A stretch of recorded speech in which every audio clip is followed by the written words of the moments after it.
Ben, so great to talk to you today. We are talking PDHPE and end of year exams, which are coming around very fast. To get us into the headspace first for students watching this, thinking about that exam in a couple of weeks or a couple of months, it might even be a couple of days when they watch this.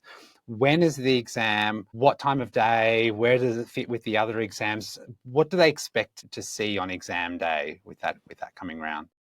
Yeah. So the PDHP exams, I think it's in that third week. It's on the Friday. So yeah, like I said, quite late in the exam block. So there's some positives and negatives around that. It may be that it'll depend on individual students as well up here in New South Wales. So some, depending on what their subject selections have looked like, they may have some time leading into PDHP this year, which will kind of give them that opportunity to really focus on it late in the exam block, or could be a bit fatigued from all their other exams. So maybe it's if it's one of their last exams, maybe that kind of motivation's waning a little bit. So want to encourage all the students to keep strong in their pursuit of that exam towards the end of the exam block. But yeah, it's in the morning. I think that's a good thing. I think where students are probably going to be at their best in the morning, particularly a 3 hour exam.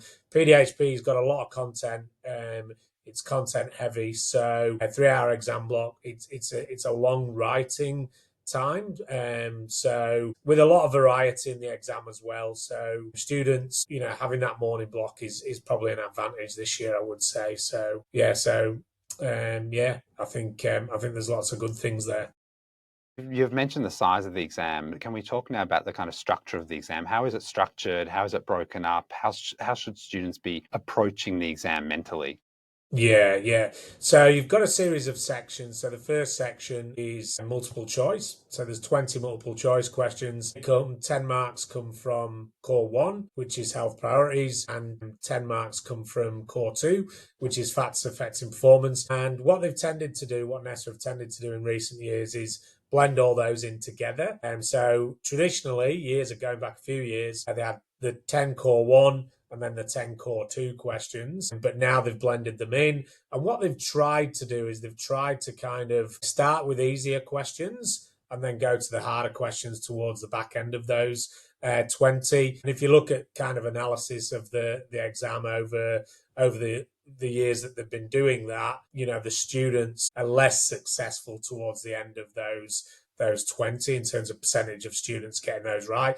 And I think the idea behind that is kind of easing students into the exam and giving them a few easy wins to start with. So that builds confidence. So, those first 5 questions in that multiple choice section should be easily accessible to all students. That's the goal.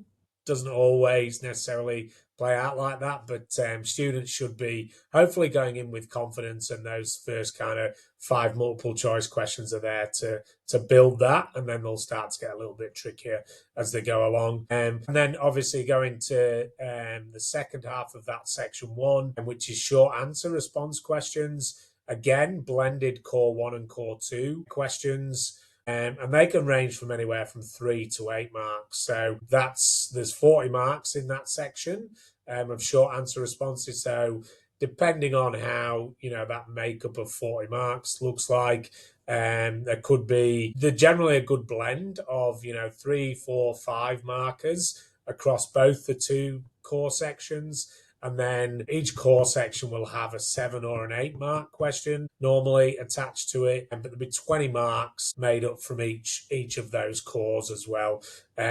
So look, in terms of students approaching that section, it may be that go, my head's in core one. So I'm going to answer all the core one questions first, then come back to the core two, because there's naturally a kind of natural flow. So students need to kind of pick their own method, what suits their style in that. I wouldn't necessarily say, yes, go down that approach of completing all the core ones and then all the core twos. It may be that I'm just going through it from start to finish methodically, answering questions in order. Yeah, it's entirely up to students. And as they're practicing, doing some practice exams, particularly in the lead up, the last week or so, in the lead up to the exam, trial and error. What works for you, what doesn't. It's not something that, as a teacher, I've said this is the way you should approach it. I think that's definitely preference. Some people like to leave the multiple choice till the end. Others like to start with that and get it done. Obviously, the danger of leaving anything, going through a section and going, I'm going to do this question, this question, this question, leave these and come back to it. The danger is you don't allow yourself enough time at the end of the exam to come back and do those questions, or you miss them completely and you forget to come back to them and you think you've finished the exam.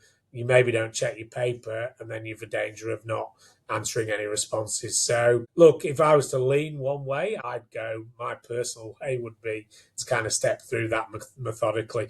Then, obviously, section 2 is around the options that they study. So, there's actually 5 options in New South Wales, and they need to study, they need to answer questions on 2 of those options. Big key one there for all students. Advice is make sure you know the options you studied, because some students happens regularly in the trials, HSC trials, where students answer options that they actually didn't study, but they look at the questions and go, quite like the look of that question, because some of them have some familiarity with core 1 in particular. There's a couple of the options that do that, and students naturally look at them and go, I can actually really answer that question well. You can't, because it's even though there are some similarities in the content, there's different syllabus dot points and dash points. And so whether you think you can answer those questions more effectively, the likelihood is slim. And having been a HSC marker for a number of years, when we do go through and mark those options that have kind of been answered incorrectly, it's rare that students perform well on them. So my advice would be know your options that studies. The most popular ones in New South Wales are sports medicine and improving performance, which probably around about 80 to 85% of our students answer those 2 options. Just know what you're doing in that last section. Their longer response, they've generally gone, it's out of 20 marks each option. NESA have generally gone 3, 5, and 12 to make up that 20, although we have seen on occasions 4, 4, 12. And rare now that they're doing an 8 and a 12. So those are kind of a little bit shorter responses, but what you tend to find is if there's a 3 and a 5, those are related to the same part of the syllabus. So if you were to get a question on injury rehabilitation in sports medicine, that 3 and 5 mark would be linked together around that content most likely. So look, the options ones are kind of where we see students tail off a bit. Because it's towards the end of the exam, it's 3 hours, and the writing is maybe not as succinct or doesn't have as much of a logical progression in it. So keep encouraging students, even when they get to the end of the exam, when you're using your reading time at the start of the exam, make sure you go through all of the paper, and so you know what you've got to come to at the end there and how much time you need to allow yourself to write those options. Lots of students will write on their paper, the time that they need to be finishing the multiple choice section, the rest of section 1, and then going on to section 2. So I think, I'd certainly encourage students to do that, recognise and acknowledge the time frames that you need. I generally work off the advice of 1 mark is worth about 2 minutes of your time. So a 4 mark response, 8 minutes. 12 mark response, give yourself 24 minutes. So if students can kind of work around those timeframes, you'll be able to complete the exam in the time with a little bit to spare. That's generally the advice that I'd give around that. That's really good advice. And what a huge exam it is as well, right? Like 3 hours, they get to the end, and the last sprint is a 12 marker. What's your advice generally, particularly around those final long answer or really heavy hitting mark questions? What's your advice in terms of like answering those and pulling them apart and kind of like switching a gear almost when students are probably at the end of their mental capacity in a lot of ways? They've given you 2.5 hours. So how would you set yourself up for success there? The real key with those 12 markers is a plan, is making sure you write out a plan. Because if you have a look at any of the marking criteria around the HSC PDHPE exam, those top responses, your 11 and 12s out of 12, Obviously, it'll say often in the criteria, response is logical, or presents ideas in a logical manner, or words to that effect. So markers are looking for that. Does it make sense? Does it follow a logical progression? So your plan is really, really important there. But with every question, the 12 marker is not different in this sense, that reading the question, identifying the key verb, and then being able to access those top marks by looking at that key verb. So if it's an assess question, you need to make a judgment. Similar to most of those 12 mark questions are more that higher level, higher order thinking around the key verb. So it's really knowing, okay, if I see an assess, what do I need to do with that? What's the language I need to use? And what are the things do I need to make a judgment? And so what does a effective judgment look like within my response? So, most students will have been taught a paragraph structure.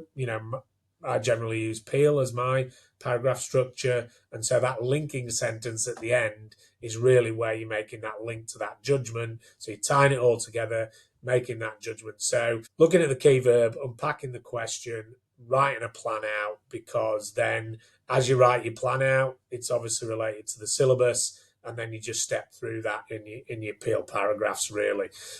So practice makes perfect in that. So that's and we may talk about this a little bit later on, but that's kind of in your lead up, your week before the exam. Your lead in is really practice questions. And it's true, practice makes perfect, regardless of whether you're revising for a HSC exam or whether you're looking to improve your golf swing. It's all about practice. So those principles apply in sport, if you like, and the same in preparation for a PDHPE exam as well. I think that's a perfect segue, Ben, to my next question, which is around the practice routine or the revision routine. Again, we don't know when students are going to be watching this, how much time they have. It could be Yeah. a couple of months, it could be a couple of weeks, or only a week or so left. How would you be setting out your revision plan? You've hinted at the fact that, like, as that last week approaches, particularly if they've cleared their other exams and they've got a little bit of a stretch now just to focus, what would you say the next 2 months in a kind of perfect revision scenario would look like, and where should they be kind of focusing? Yeah, yeah, absolutely. So it's kind of tricky at this time of year because it's starting to finish school. There's lots of those kind of graduation things happening, and they've switched off a little bit after trials. It's like, okay, I did my trials, got through that big hurdle. Just gonna have a bit of a breather now, which is completely understandable. And if you take into account, the couple of weeks of holidays and then 3 weeks to that PDHP exam, there's already a 5 week block for PDHP. If you then can add another week in there somewhere. I know the last week of term for lots of students is busy with graduation stuff, and so study takes a back burner. But you're still 5 weeks out from the PDHP exam, even if you're at the start of the holidays. Key things for students to think about is, have you got that study timetable down pat and organised? And in that planning, that your planning and preparation is key, because I think students need to go through their syllabus. And I always like to encourage a traffic light system. Go through your PDHP syllabus, highlight anything in green that you're comfortable with, maybe areas that you did well in the trial, areas that you feel like, I've got that. I don't really need to kind of go back over that, because 5 weeks is a long time, is yes, a long time, but at the same time, it's a lot of content that you could fit into that time. PDHP is very content heavy. So use, green, highlight things that you're confident with, things that you maybe don't need to go back to. Then get an orange or a yellow highlighter and say, look, these are the things that, I've got a pretty good understanding of, but I definitely need to revisit. But it maybe doesn't need as much time as other areas. And then your red highlighter, or you pick your colours, but your red highlighter are areas that you're like, I stuffed that in the trial, didn't do particularly well in it. It was stuff from right at the start of the year 12 content that I haven't really revisited since then. So I need to really focus on those. And then you take that information from your syllabus, work out roughly, how long do I think I need to kind of dedicate to those topics and those areas and those dot points, and then build those into your study plan. Now, that's advice that you should be using for all your subjects, not just PDHPE. Look, I was, as a student, I wasn't a particularly efficient studier, but one thing I did do well was I did plan my study time out really well and worked through those blocks. And once you're in your holiday block and you've got your kind of into your exam time, you've not got school to worry about. So break your day into those three kind of blocks: morning, afternoon, evening.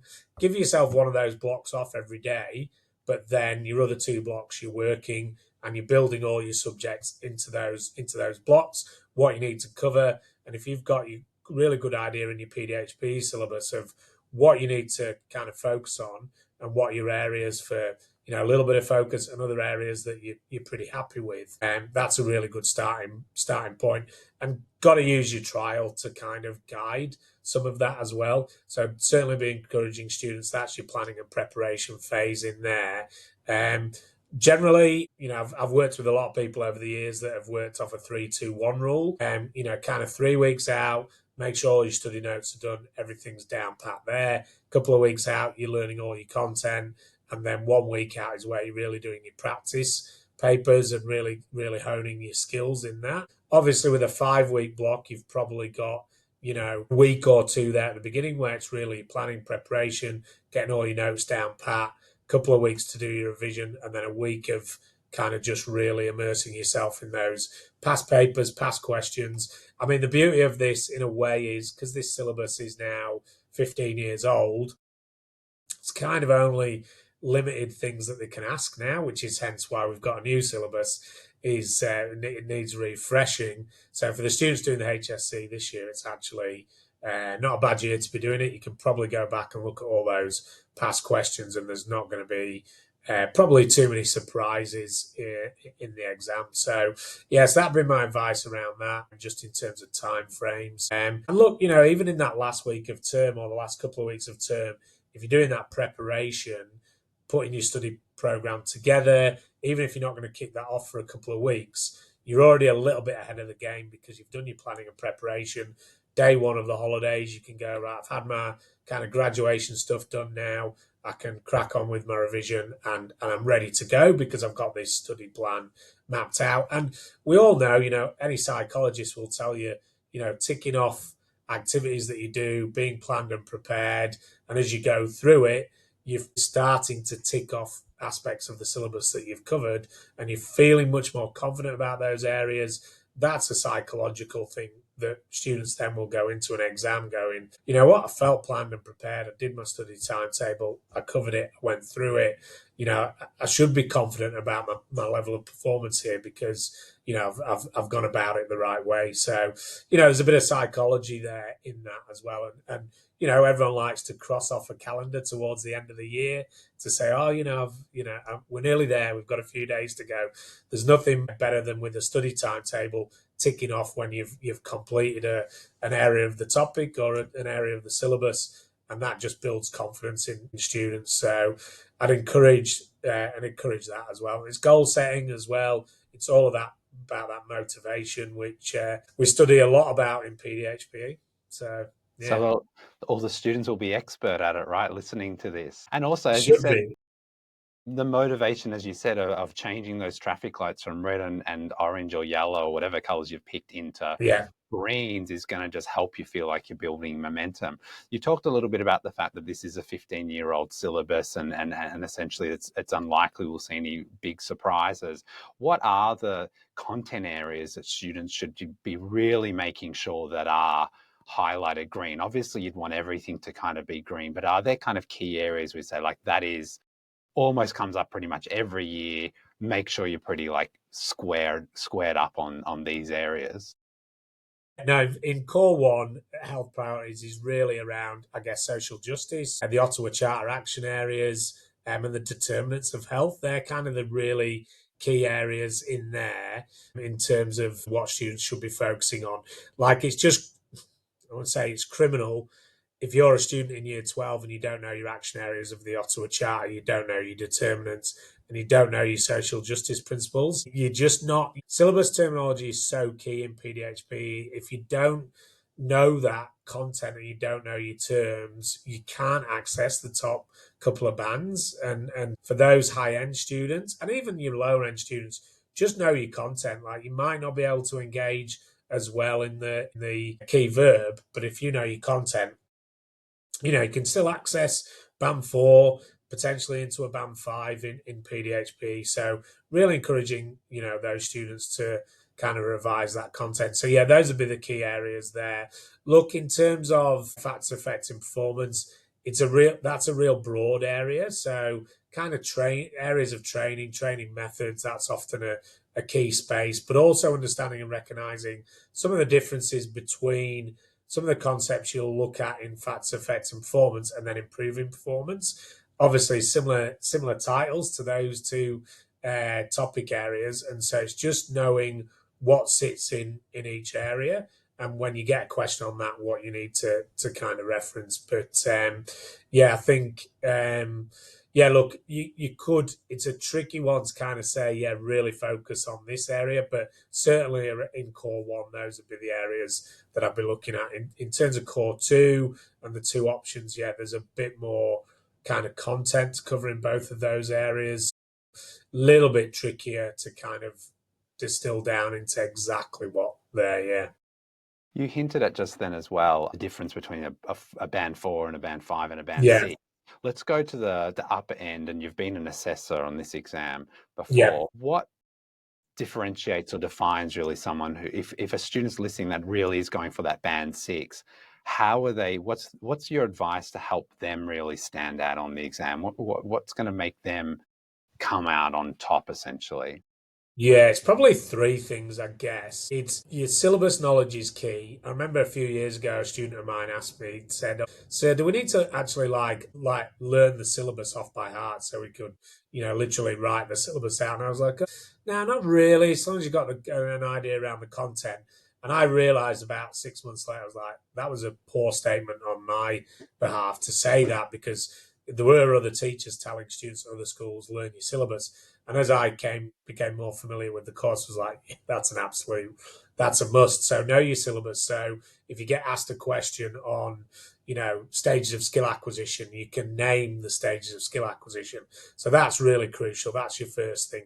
As a marker, if I'm marking a response, and let's say we'll use the skill acquisition 1, if the student can name the stages of skill acquisition at the start with a clear definition, I'm like, this student knows their stuff. So I'm already got in my mind this student's going to be a band 5 student at the minimum, because they know their content. So that'd be key to start with.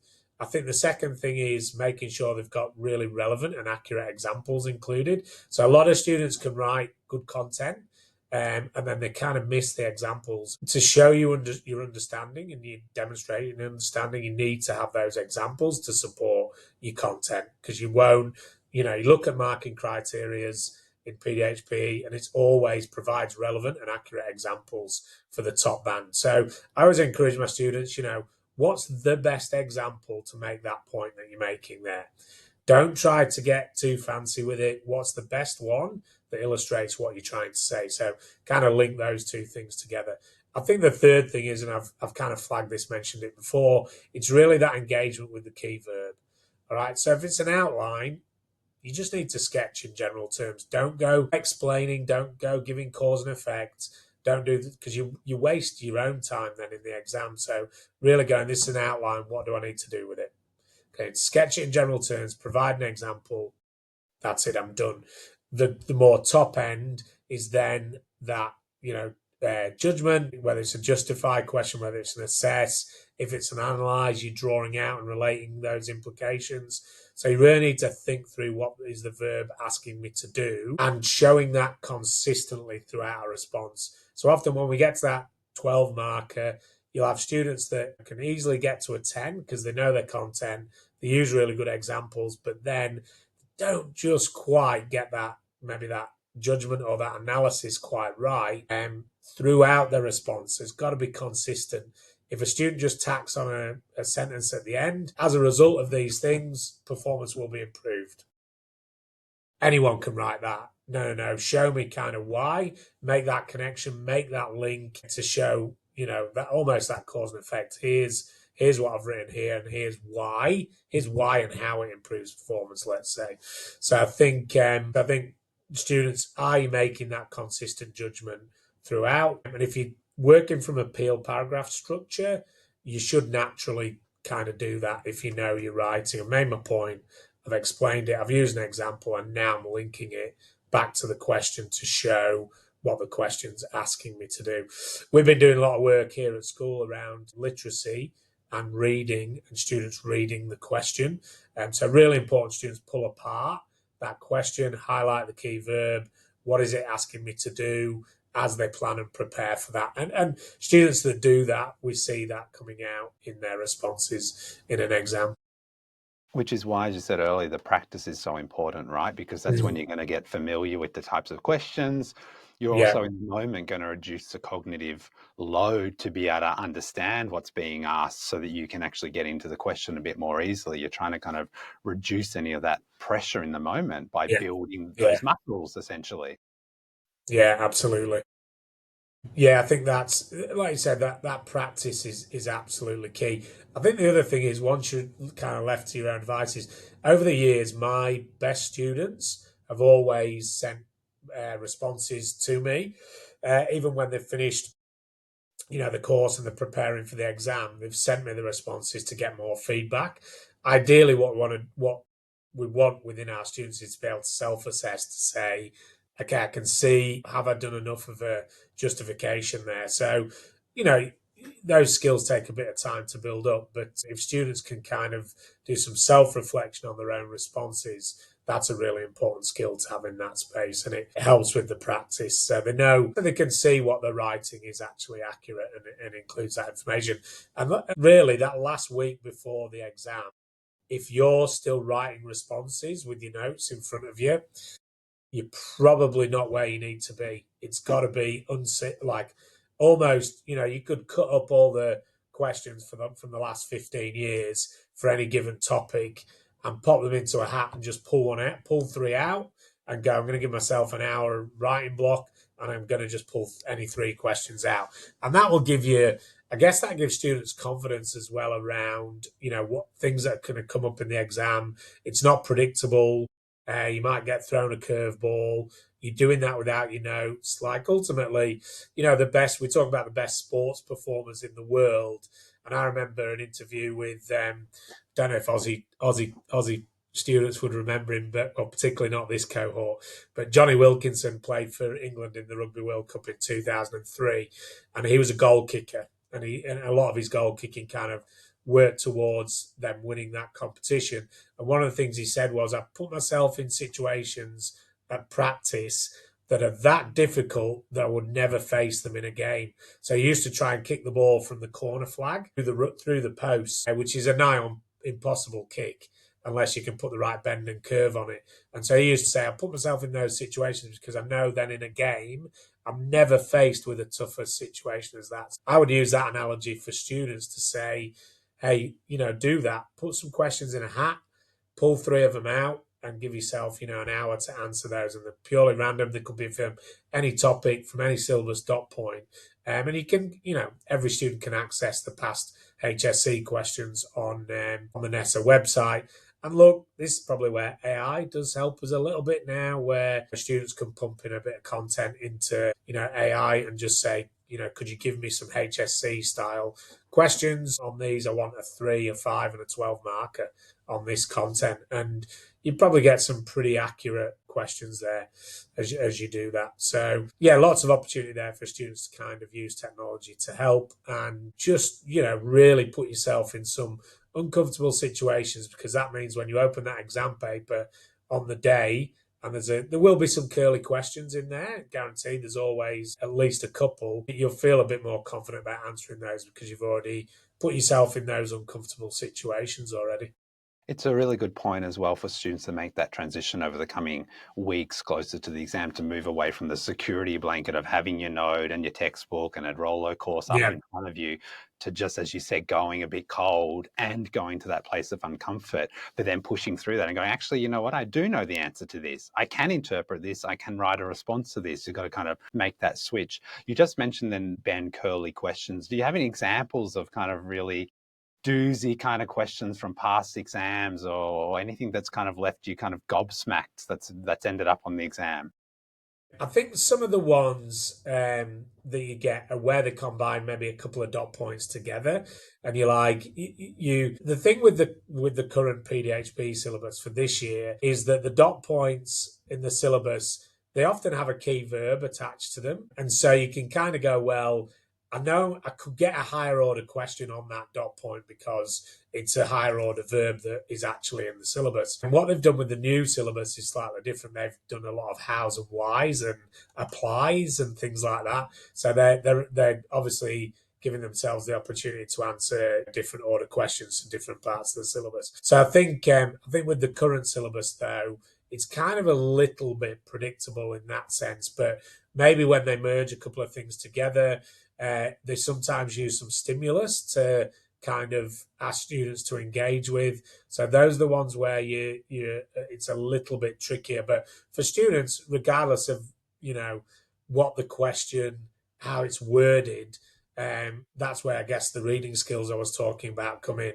It's really important. Just pull out what's the syllabus part of the syllabus that I'm being asked on here. What's the key verb that I'm being asked to do with that? And so how do I then go about approaching that question? So even if you get thrown a kind of curveball question, just breathe, take your time, identify what part of the syllabus that's coming from and what content you need to include, then unpack the key verb, think of those examples. So just go back to your routine. What's my routine for the planning of my responses here? It's a great game day plan to, continue the sport analogy, just have that structure in your mind. Any final tips or advice that you share with your students, or you've shared with students in the past around the exam before we wrap it up?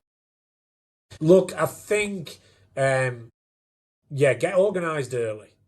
Like, now's the time. Hopefully people will be watching this video shortly, and get organized now. There's lots you can do, even though you're not actually physically maybe revising the content, and you've got that end of term, end of school kind of vibe happening. I still think there's stuff you can do to get organized, whether that's gaps in some summary notes or, specific examples, just things that get yourself organized. Make sure you got all your notes in place. You've done your syllabus checking. That traffic light system with your syllabus, you can do that whilst probably watching a show on Netflix. Do you know what I mean?